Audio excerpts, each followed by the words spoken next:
Hey, everybody, David Bozell with ForAmerica, the canon of the conservative movement. I was reading up on a liberal publication that I have no interest in plugging, but they said, and I quote, Republicans' best chance of gaining a congressional seat in South Texas is the now open 15th district, and we are pleased and very proud to have joining us the Republican nominee for that district, Monica de la Cruz. Thanks for doing this, Monica. Yes, thank you. You're welcome. I want to talk about your district for a second. I have so much to get through with you, but I want to talk about your district because I hear a lot of these interviews, and then the outside world just doesn't know geographically what you're trying to, where you're aiming to represent.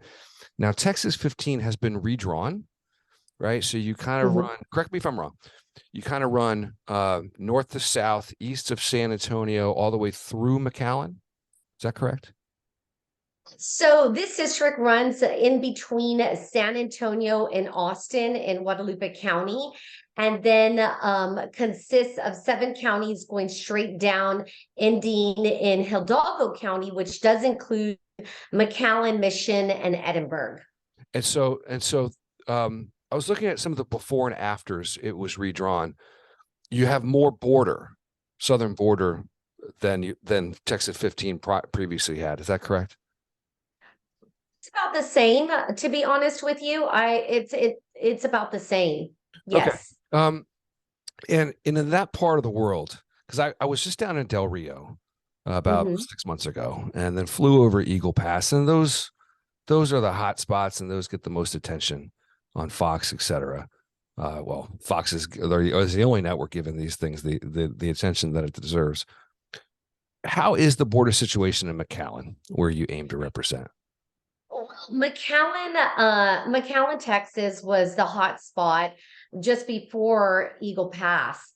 And we have had millions of illegal immigrants come through our border. What most people don't know about our area is that we house the largest Border Patrol sector in the entire nation is here in Edinburgh. Yes, sir. And so what we're seeing here is we are seeing illegal immigration, that we're seeing drugs, an increase in drugs. What is happening for us is that local law enforcement is then forced to help our Border Patrol agents because they're simply just not staffed to take on the amount of illegal immigrants coming through our border. And the stories that we're hearing are just horrendous in nature. It was wild being down in Del Rio, watching the tug of war between local. First off, it's a beautiful part of the world. Okay. You feel like every spaghetti Western should have been filmed there. And you can just envision Clint Eastwood just galloping around, away in victory, through these Texas ranches. It's a beautiful part of there's a sort of a primitive romanticism about that part of the world. And it's a shame that there is this jurisdictional tug of war between local, sheriff, county, state, federal, legal. I mean, conservatives would like to say, we'll just enforce the law. It's not that easy. You don't have the lawyers to prosecute that, to prosecute the influx of what these border towns are dealing with. So nor do you have the infrastructure to deal with the massive humanity. So it was interesting to watch. I pulled up to my hotel and I saw just a bevy of cop cars, Monica, and I thought, did I just walk into a crime scene here? No, that's where these border patrols are stationed in hotels, doing rotations as 60-day rotations. It's just for someone who's not from there, it is you have to go see it for yourself to understand what your district is dealing with. Well, they are moving Border Patrol where they see the largest migration of illegal immigrants coming through. Now, what you also don't get to see and hear are 2 things. Number one, the lack of equipment that Border Patrol is suffering through. These are the brave men and women who are protecting our front lines. And they don't even have enough night vision goggles to have their Border Patrol agents on the night shift to have. And some of those agents will say, sometimes we get the goggles and they're broken. So they don't have manpower. They don't have resources. It's a horrific situation that our Border Patrol agents are going through. Now, thankfully, we live in the great state of Texas where local sheriffs are helping, and the State Department, the DPS is assisting as well. There are lots of state resources and city resources that are being used to help a federal agency. So who is actually suffering the cost of this? This is the local communities. I have Brooks County Sheriff and their sheriff department. It's a small county, but their small police department has to go back up the Border Patrol agents because these illegals and the cartels are running through ranch lands. They're destroying personal property.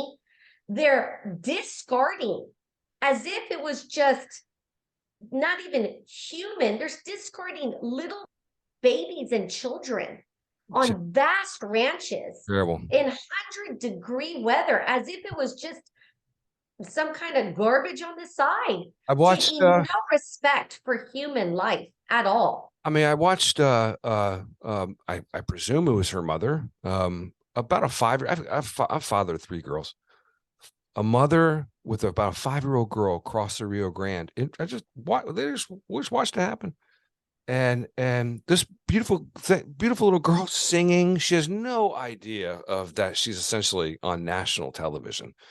And may never understand, the story that she encapsulates. But it's just, I mean, I talked to some of the Border Patrol guys, and one of them said, "Do you know how we count the gotaways?" I said, "No, I'm actually kind of very curious about that." And they said, "Well, there's a little bit of a 1-lane dirt road, and we run chain link fence off a pickup truck to clean it, almost like a baseball infield, just cleaning off a baseball infield. And then we go back an hour later and count the footsteps. And then we input that into the system." And I thought, are we a superpower? I thought we were a superpower. Like, we should be able to control our border. But then when all these layers of enforcement basically are all claiming the same thing, except for the feds, that the cartels are in charge of the border. It feels hopeless. But what is it that you would want to, if you were queen of the Texas southern border, okay, what does Monica de la Cruz do on that day to solve the issue?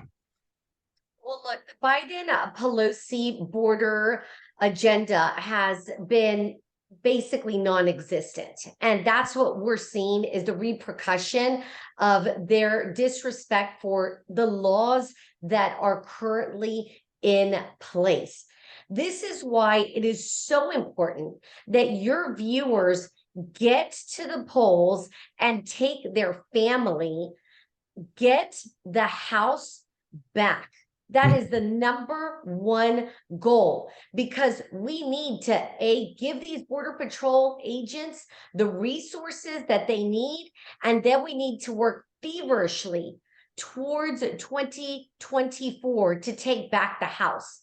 Because if we cannot sustain the influx of people who've come through our border, and not only not sustain it now, but for the future. What do we do with these 2+ million people who are here illegally?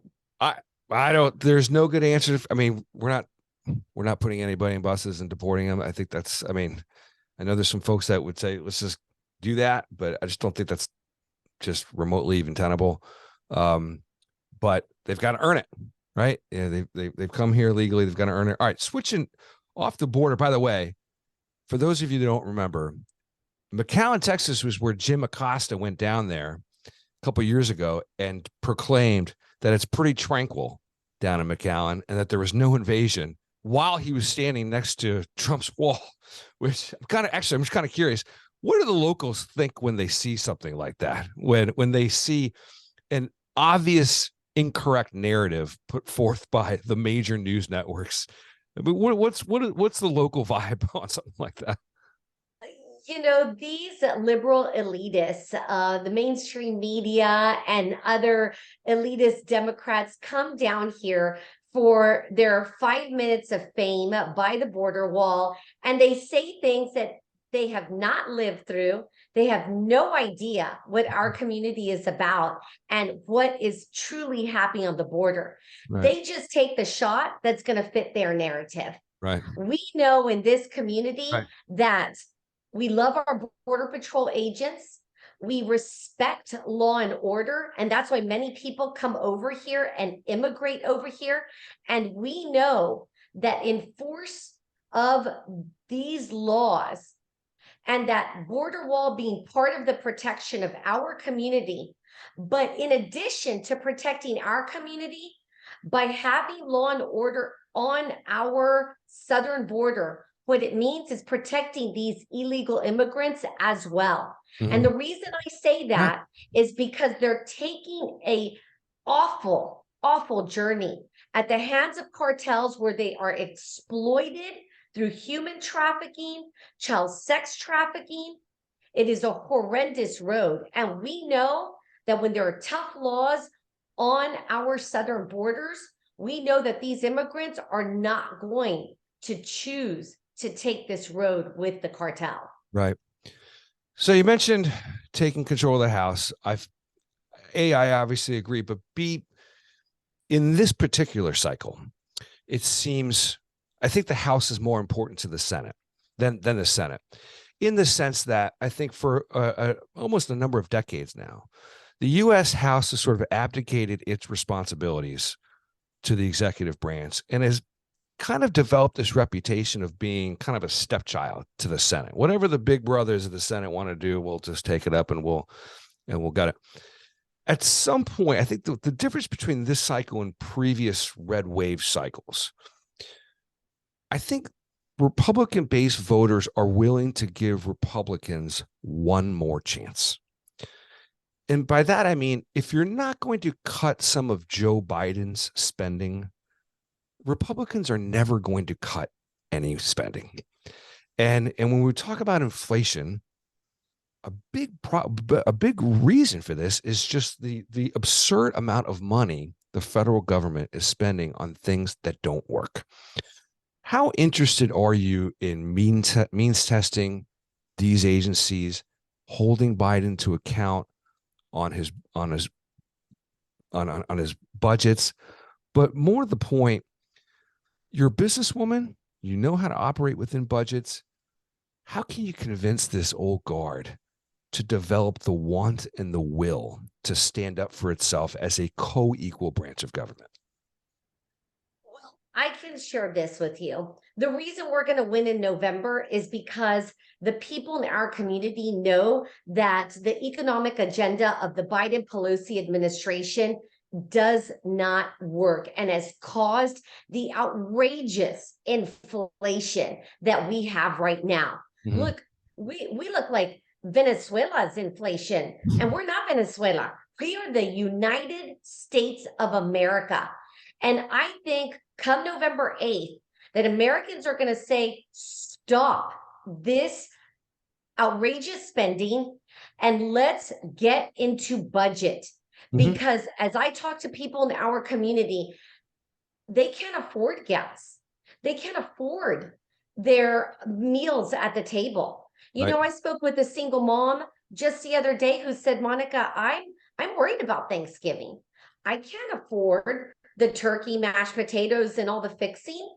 It's the price of meat has just skyrocketed through the roof. And what many viewers don't understand about Hispanic communities is that we tend to have larger families. Yeah. That's more mouths to feed. Yeah. And so I believe that through Leader McCarthy and his commitment to America, and one of those commitments to America is to rein in government spending. I believe that all Republicans will be on the same page to do that because we want Americans to be prosperous. Right. We want small business owners to be prosperous. And in order to do that, we need to stop this Biden spending. Kevin and Jim Banks have a bill to gut the IRS package that was just passed. That's a day one thing for them. Are you on board with that? What Biden did in getting 87,000 Crazy. IRS agents Who with was this looking for that? package. What constituency was that aimed for? Just What? silly politics. Bad policy. Bad politics. They obviously are not listening to the American people who are saying, we have a problem on our borders. SOS. We need 87,000 Border Patrol agents. That's Right. what we need. We Right. do not need 87,000 IRS agents who are simply going to crush small business owners like myself. Yeah. Who are going to kill the American dream for people like me who grew that American dream through owning a small business. Because when you're inundated with government overreach, taxes, you can't grow as a small business owner. Right. Right. So I support Leader McCarthy and the Republican Party when they're going to get away from what Biden has done through these IRS agents and put those resources to our border to protect all Americans. And all Americans means to protect Democrats and Republicans. All Americans. Yeah, I'm pretty sure Kevin and Jim Banks's bill takes the IRS package and kind of repurposes it as a codifies as a tax cut, which is double the fun.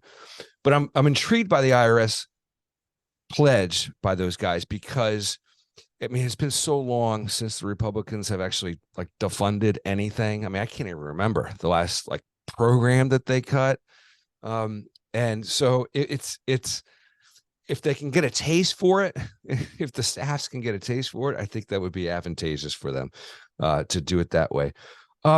Let's talk about your background. You grew up in Del Rio. We mentioned the small business thing. Why would you go ahead and do this, Monica? I mean, you've got, I mean, at a serious level, you've got members of Congress who are being attacked. I mean, Paul Pelosi's the latest thing. He's a spouse. But Steve Scalise, Rand Paul, Lee Zeldin, when he was campaigning a couple months ago. I know you got a big family. I mean, why? What is motivating you to put all of what you've got into this? I was actually born in Brownsville here in the Rio Grande Valley and raised here in the Rio Grande Valley. My mother was a single mom, and I came from a very simple background where my mom taught us about love of country, but respect and appreciation for the American dream. And I remember when we were very young and we couldn't afford much and we had a lot of eggs during that time. And my mom always said the same thing to me. She said, Mijita, we are so lucky to live on this side of the border. Mm-hmm. Here, anything's possible. You can do anything, mija. And I always remembered that conversation. And when you can come from such simple beginnings, and I want to be very clear, I appreciated that time. I had a great time, a great childhood, great memories with family and friends. But when you can go from being from Brownsville, Texas, one of the poorest cities in the entire nation, Cameron County, one of the poorest counties in the entire nation, right, as a Hispanic female, and be running for one of the highest positions in this country, only can you do that in this great country. So to answer your question here, I was busy raising my family and raising my businesses that I'd turn on the TV like most Americans. It's probably going to be a pay cut for you.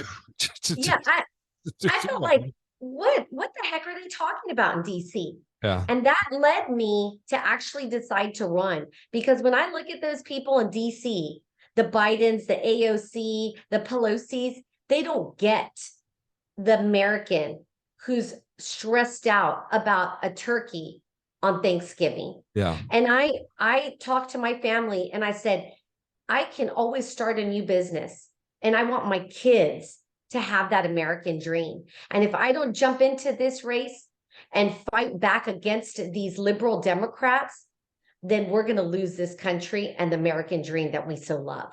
So there's been a lot of discussion in the last couple of months about Hispanic voters trending rightward. In fact, just this morning, Wall Street Journal, I'll read from the Wall Street Journal today. The GOP has seen a shift in its favor among several voter groups, including Latino voters and women. You're both, and particularly white suburban women. You're not exactly that, but okay.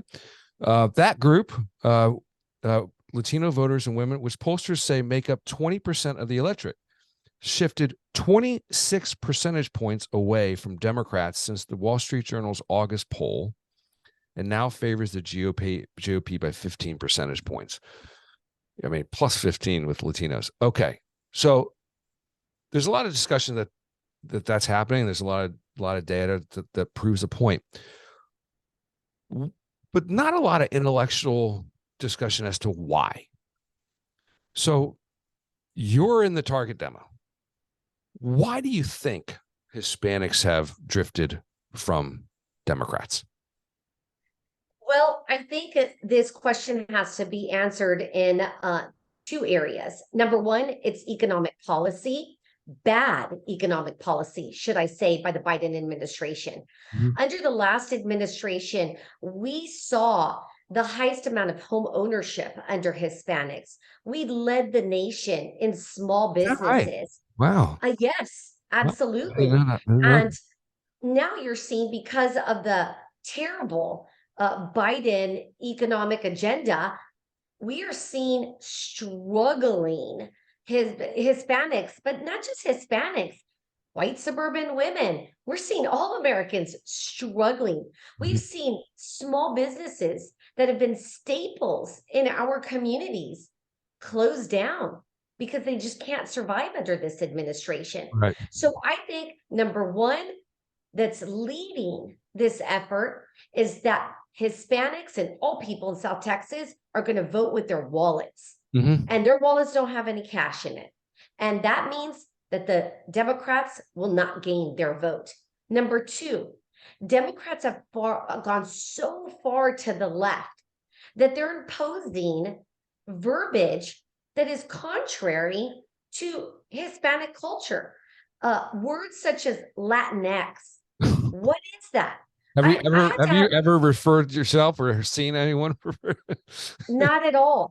Nobody I know is from Latinx country in South America. I mean, it's absurd what they're doing. It's absurd what they're doing. And what's so interesting about all the subjects we've talked about, from border to economics to Latinx, is that Hispanics keep saying, we don't like what you're saying and doing, but the Democrats don't care. They just keep forging forward. My opponent is out here in South Texas campaigning with Bernie Sanders.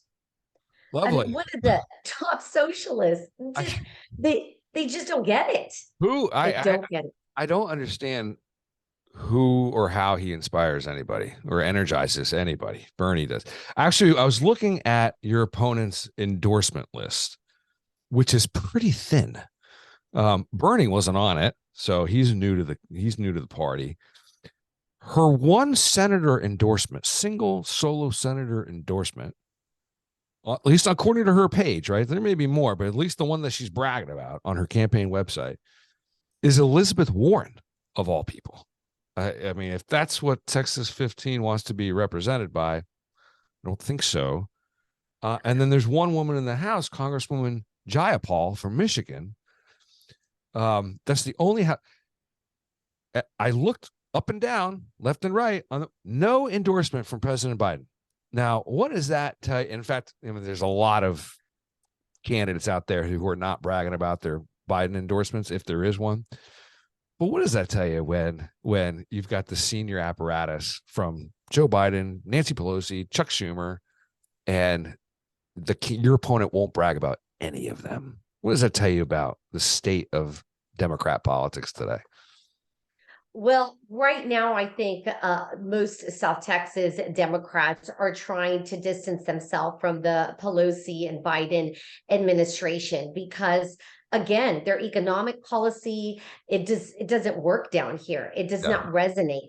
Our area is built on faith, their love of God, their love of family, Mhm. and they believe in the American dream. Heck, that's why people's grandparents and great grandparents migrated over here, is because they believe that dream exists. Yeah. And when you have Pelosi killing economic opportunity, destroying the American dream, it just doesn't align with the values of people in South Texas. What message would you have for Hispanic men who, for whatever reason, just get overlooked in all this media discussion? I mean, everyone tries to cater to the female vote, and I get the political of that. But we're not bad. Guys aren't bad, right? I mean, we just kind of get sold short. What's your message to the Hispanic, or to any male in Texas 15?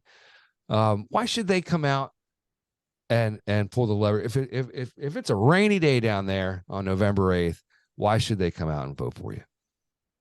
Well, I think that number one, the Hispanic men, the men of South Texas, are also very embedded into their faith. Mm-hmm. They are leaders in their family. Mm-hmm. They are entrepreneurs and believe in hard work. And I know, and I speak obviously to men and women all day, but I speak to male business owners who tell me, Monica, I can't find the supplies to make the homes. I'm in construction. I can't find the faucets right now, Right. or the material, the sheetrock. The men in our community are suffering under the Biden administration because they're taking away the economic opportunity, but they're also trying to erase their manhood Right. with words like Latinx. You can't say him. You can't say his. Right. That's absolutely ridiculous. The men in society have an important role, as do women. Yeah. And we should respect him and her. Right. There's nothing wrong with that. Why are these Democrats erasing our identity and erasing our culture? So I think that all people who want to stand by faith, family, and freedom will pull the lever for Monica for Congress this November 8th. I think so too. We've got it. Let's see. Noah, where are we? We've got your race. You have a 95.6 chance of winning. And then there's a couple really bullish on your chances. That's not percentage of vote, that's chances of winning. Exit question. You're a woman. What is one? Look, it's very simple. You're either born a man or a woman. And I don't have to explain to your viewers what the working parts of a woman, but it is very evident. It's very evident. And I believe there are only two sexes, male and female. Yeah. And go ahead. Go ahead. no, I think that's what, again, is driving people away from the Democrats. I think they're now up to 300 sex combinations. It's ludicrous. I've lost track. So you're one more. Your opponent is out there on a $15 minimum wage. That seems to be her major plank. It reminds me of running for a student council race and trying to get all the kids' votes, promising that you'll have McDonald's for lunch every day. How devastating would that kind of policy be to the economy down there? I mean, yes, it sounds good, but I don't think Texas 15 can do $15 minimum wage. I mean, it just does not have the economic infrastructure to do that. Am I correct? Absolutely. My opponent thinks she's running in California, and she's trying to bring those California laws to South Texas. Californians and my opponent, they love big government. Yeah. We in Texas, we love God. That's it. Well, that's not a. There's no better place to leave it than right there. We wish you the best of luck. I wish I could say what. So, Monica, is that the proper enunciation there? I mean, I'm an Irish mutt, like Irish French mutt. So, Monica, is that correct? Monica. I go by the same Monica, I guess. Oh, my R is more. By the way, your mother is Norma. My mother is Norma. Did your mother hate her first name as much as mine did? Because she's old. She goes by Norma Alicia. So Okay. yes. All right. Well, we wish you the best of luck. I think we've said it all. And we're going to be rooting for you to bring some sanity down at Texas 15. Okay. Thank you. God bless you. Have a good day. You too. Have a blessed day.